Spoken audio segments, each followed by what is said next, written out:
Hey everybody, it's Dustbx, and today we have another interview. And today I'm going to be showcasing another artist. They do ambient D&B, they do atmospheric D&B, a lot of that sort of stuff. And today's showcase is going to be aak3. So some of their notable songs include Inhuman that they have with Violet.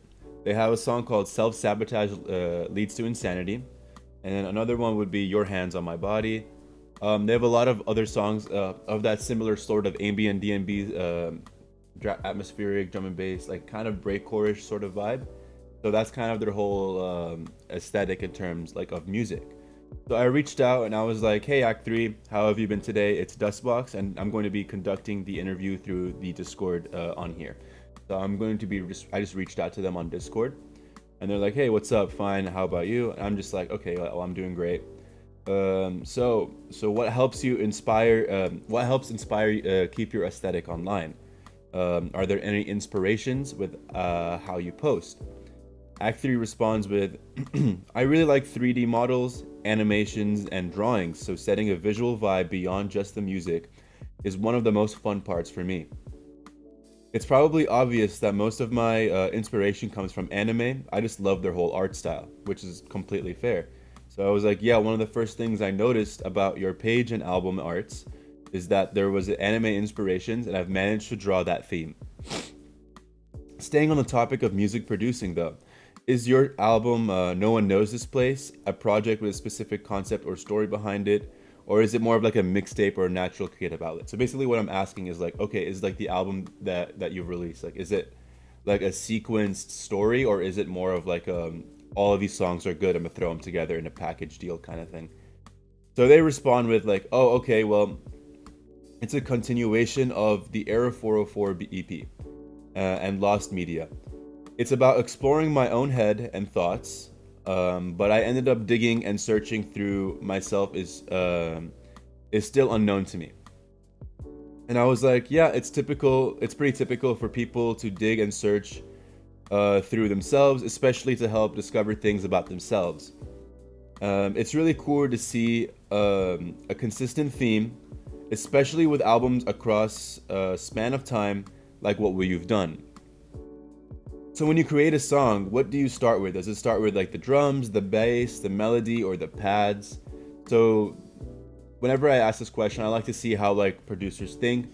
Like, okay, when I open up my DAW or whatever, like, do I start with the pads? Do I start with the drums or the bass? Like, there's a huge kind of like uh, a thing that I like to see, like in terms of like, okay, like do they start with like in general ambience, or do they start with the genre with the drums, or just whatever? So they respond with, "Oh, I usually start with the melody or the pads, then I move to the bass line and then drums. It happened to me to start from the bass line once or twice this year, but that's pretty rare. I like to set the mood through chords and melodies first." And then I'm like, yeah, I seem to see that as a common theme with a lot of these producers that I interview, many of which start with the pads to set the ambience of the track. I personally like to start with the drums. Like, I mean, whenever I start a project, I like to start with the drums because it defines the genre of the song that I'm going to be working on. So I ask, okay, so which DAW do you use? aak3 responds with, "I love using FL Studio. It's like my playground. I've also experimented with Cubase and Ableton, but FL just feels like home. I think it has the most user-friendly interface out of the three, but I may be wrong." So I respond with, "Oh, from what I hear about FL is that it's very beginner friendly. Ableton, I've heard, can be much more difficult to learn. Cubase, I don't know too much about. FL is great though. It's a very common one that I've seen, that I've just generally encounter when it comes to producers in general. Most of them tend to use FL. I personally use Ableton, but from what I've experienced, has been a lot of FL users." So I ask aak3, so I'm like, okay, so what are your top 3 VSTs that you use? aak3 responds with, "I use Expand 2 way too much, but I also love Xenology and Contact." And I'm like, yo, dude, Contact mentioned. Like, Contact is actually one of the best like libraries you can find online. Like, if you have the money for it, it's great in terms of like VST quality. It's fantastic stuff. So I was like, yeah, I love Contact. And also a special mention for Serum, it's fire.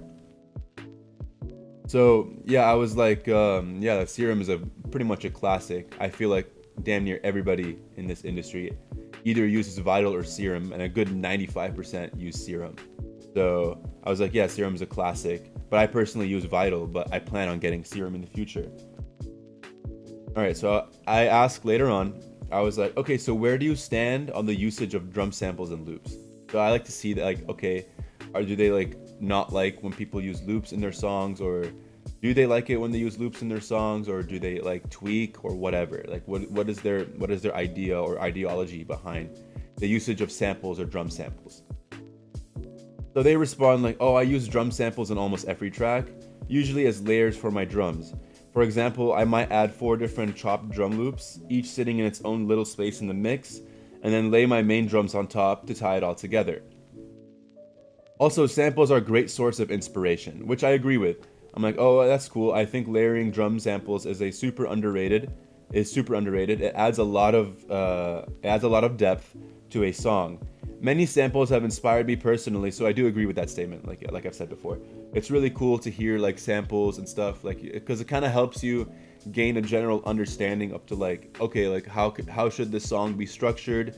Should this song be like, okay, like am I gonna completely copy the sample or try and replicate it as best as I can?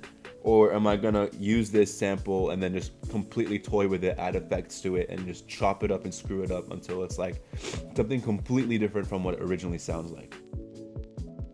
So I ask aak3, I'm like, who do you see yourself collaborating with next? Do you have hopes to collaborate with somebody in the future? They respond like, yeah, I hope to collaborate again with Violet and Wiv, and I'd really love to work with Shiny Flares and NK sometime. My dream collabs would definitely be Sewer Slut and Rory in their early 20s. That would go crazy. So that was really cool. I like hearing about like potential collaborations, or at least generally who people like to collaborate with. So I was like, yeah, I originally found out about your stuff through the song Self-Sabotage Leads to Insanity, but I discovered the song you made with Violet and it was amazing. I just recently discovered Wiv and they're great. Ursula and Rory would be insane collabs. They are a ton of people's inspiration. So in general, like whenever I hear people like wanting to collaborate with these other artists, it's like really fantastic because I like to see like a good combination of these people's arts, because it's like, okay, like I like to use a little bit of my side of the art versus this person's side of the art, and then put it all together and like make a really fantastic track, because it's like both of these people are usually going to be perfectionists, especially when it comes to working with art and music. Like you don't want to just collaborate with somebody and just have it be super half-assed. Like you want to make sure like what you put out in terms of music is fantastic, at least in my personal opinion. Like it has to be like perfect quality, especially if it's a collab.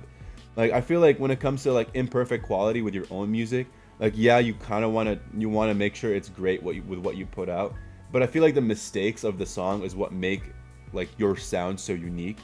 Versus whenever you collaborate with somebody else, because there's so much going on usually, like you want to make sure there's a good mix between like both artists. Like you can I can hear the song and I can be like, okay, like artist A, I can hear the like what artist A worked on, and then I can hear what artist B worked on. You know what I mean? Like it has to be kind of like a good mix between the two artists. So I was like, yeah, do you have an upcoming project, an album, an EP, or a single? And they respond like, yeah, there's a single coming out soon and also a remix coming out too. So yeah, like actually just today I saw the post, today being Monday of so just today I just saw a post from aak3. It was Monday of November 3rd, and they just released a single, which is really exciting. I'm going to be listening to that as soon as I finish recording this video. But like there's a new single coming out, and go ahead and check it out. But yeah, so aak3 is going to be releasing a new single, as from what they said, and then also a remix is going to be coming out as well. Oh, that's cool. I'm excited to tap in. Like I'm really upbeat when it comes to like listening to other people's music. I like to make content on it. Like it's just great in terms of like, okay, like what is this person going to be releasing next? I love tapping in and seeing what people release next. So now I ask, how do you feel music has changed you as a person? Do you believe it's made you better? So aak3 responds with, music has definitely changed me as a person. Maybe for the better, maybe for the worse, but it let me rediscover myself. For sure, it's the one thing that helped me express myself without hesitation. I think for better though, it has made me easier for myself to express my thoughts. I respond with, yeah, that's great. I'm happy for you. I'm happy you feel like it's changed you for the better. It's important to feel like It's important to feel like you're doing something good and creating some kind of value to society. So I respond with, okay, like what is your personal favorite and your personal least favorite song that you've like made? Act 3 responds with, oh, my favorite for now is unreleased, but for the ones out, either self-sabotage leads to insanity or lonely destruction. So that would be like their favorite songs that they've released. And then for their least favorite would be change always hurts because I'm not in that type of mood anymore. Which is understandable. So I respond with, as I've mentioned before, I found out about you through the song Self-Sabotage Leads to Insanity, which was a fantastic pick. And yeah, part of listening to your older songs you've made is to see the progress that you've made. And then like that's just kind of part of the situation. Like I feel like whenever you're an artist and you listen to old stuff that you've released, especially old stuff that have popped off that you released, you're like, dude, this song is disgusting and bad. Like it's just kind of what it is, you know what I mean?